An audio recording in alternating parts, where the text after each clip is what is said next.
ব্যবসায়ী সংগঠন আপনারা করেন, কিন্তু আমরা এই দুঃসময়ে কোনো ব্যবসায়িক নেতৃবৃন্দকে আমরা পাশে পাইনি।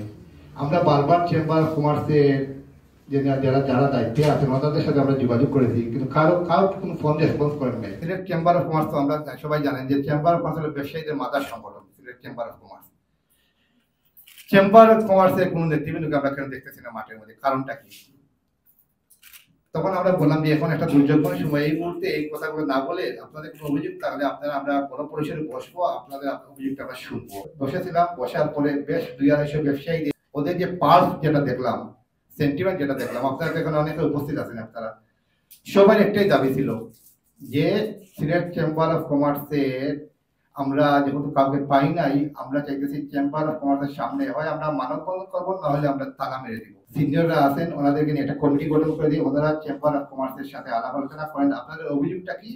ওনাদের অভিযোগ একটাই অভিযোগ ছিল যে আমরা বিগত 23-24 যে কমিটি হয়েছে 6 মাস আগে, সেই কমিটিটা রাতের আধারা পরের দিন আমরা দেখেছি, কেউ সোশ্যাল মিডিয়া দেখেছি, কেউ পত্রিকার মধ্যে আমরা দেখেছি, নিজের টাকা খরচ করে চেম্বার অফ কমার্সে ভোটার হয়েছি, আমাদের ভোটের অধিকারটা হরণ করা হয়েছে।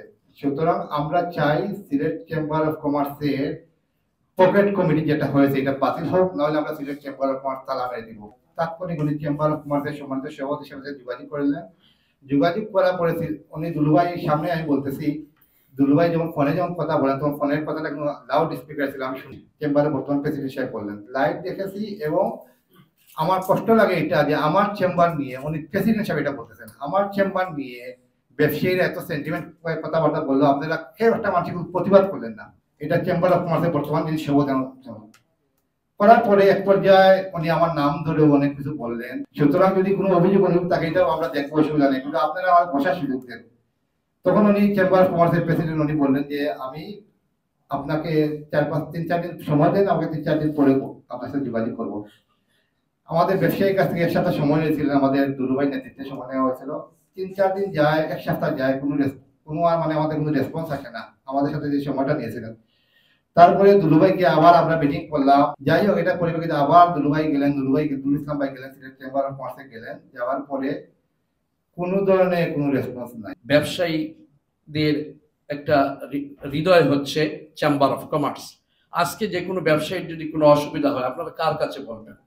আপনারা তো বলার জায়গা নাই। যেভাবে গত 14টি বছর কোনো বিচারক ছিল না, ঠিক তেমনি ভাবে চেম্বার অফ কমার্সেরও আজকে কোনো বিচারক নেই, কোনো কমিটি নেই। সেহেতু এটা অত্যন্ত প্রয়োজনীয়। এখন আপনারা চেয়েছেন যে আমাদের বাংলাদেশ জাতীয়তাবাদী দল কি সহযোগিতা করতে পারে, এই জন্য এটাই তো মূল উদ্দেশ্য। সেখানে 2টা প্রক্রিয়া আছে, যেটা এটা কমার্স মিনিস্ট্রির আন্ডারে আছে। স্বাভাবিক কারণেই অতীতে যেভাবে প্রশাসক নিয়োগ হয়েছে সেভাবেই একটা প্রক্রিয়া হতে পারে। আরেকটা হতে পারে যদি মনে করেন আমরা যারা জেলা এবং মহানগর বিএনপি নেতৃবৃন্দ আছে, আমাদের চেয়ারপারসনের উপদেষ্টা আছেন, আমরা যদি এই সিলেটের যে সম্প্রীতিটাকে যদি নষ্ট না করতে চাই চেম্বার অফ কমার্সে, আমরা হয়তো ওনাদের যে কয়েকজন আছেন ওনাদের সাথে ফোনে আলাপ করতে পারি, আলাপ করে চেষ্টা করতে পারি যে আপনারা দয়া করে পদত্যাগ করেন, যেহেতু সর্বস্তরের ব্যবসায়ীরা চাচ্ছে। কারণ ব্যবসায়ীদের দ্বারাই তো আপনারা চেম্বার অফ কমার্স, ব্যবসায়ীরা যখন আপনাদেরকে চাচ্ছে না তাহলে তো আপনারা এখানে থাকার কোনো অধিকার। প্রিয় ব্যবসায়ী ভাইরা, একটু আগে আমাদের মহানগরের সাধারণ সম্পাদক এমদাদ ভাই বলেছেন, আমি একটু না বলে পারছি না আমাদের সেলিম ভাইয়ের কথা। হ্যাঁ, অবশ্যই যে ঘটনাগুলো ঘটেছে সেটা কাম্য ছিল না, আমরা অগ্রহণযোগ্য, আনএক্সেপ্টেবল। কিন্তু আপনারা কি জানেন সেলিম ভাই উনি অনেকজন মানবিক মানুষ ছিলেন। এই যে বিগত রমজানে উনি খাইয়েছেন সেটাও ঠিক আছে, কিন্তু আমি একটা প্রশ্ন রাখতে চাই ওনার কাছে। উনি কি দেখেন নাই উনার সামনে আমাদের সন্তানেরা মারা যাচ্ছে, আমাদের সাংবাদিক ভাইয়েরা মারা যাচ্ছে, আমাদের উপর নির্বিচারে গুলি করছে। এখন আমাদের শরীরে বুলেট আছে, আমার শরীরে বুলেট আছে, এখানে অনেকের শরীরে বুলেট বিদ্ধ হয়েছে। উনার রাজনৈতিক খুলস বাদ দিয়ে একটি কথা বলতে পারতেন না যে আমি রাষ্ট্রের এই ধরনের জিনিস চাই না, আমরা চাই শান্তি চাই? অন্তত এটুকু তো বলতে পারতেন। কোথায় একটু সাহস করে এগিয়ে আসলেন না?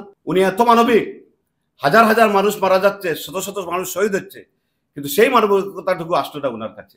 কারণ উনার সেটা সমস্যা হয়ে যায়। যখন মাহাতে যে ঘটনা ঘটলো, আমরা গিয়ে সেই মাহাটা এই লুটটাকে ঠেকিয়েছি, আমি নিজে ছিলাম। শত শত মানুষের দল আমাদেরকে ধাক্কা মেরে পিছনে চলে গেছে। উনার যে মালগুলা ফেরত আসছে বললো 35% মাল কিভাবে আসছে উনি কি জানেন? আমরা কলোনিতে গিয়ে বলেছি এই মাহার মালগুলা দিতে হবে ফেরত। সবাই নয়া সড়ক মসজিদে, কুমারপাড়া মসজিদে জমা দিয়েছে, আমরা মসজিদ থেকে নির্ধারণ করে দিয়েছি।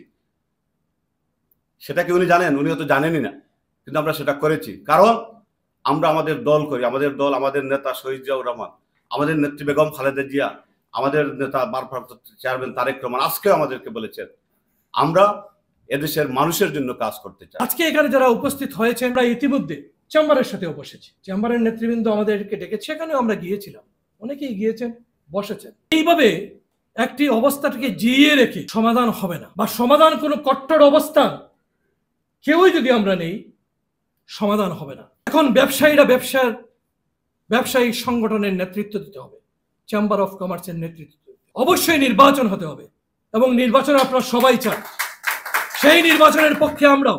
আপনারা এখান থেকে একটা ছোট্ট বডি ঠিক করেন, যারা কথা শুনতে চান না চেম্বারের, সবার প্রয়োজন নেই।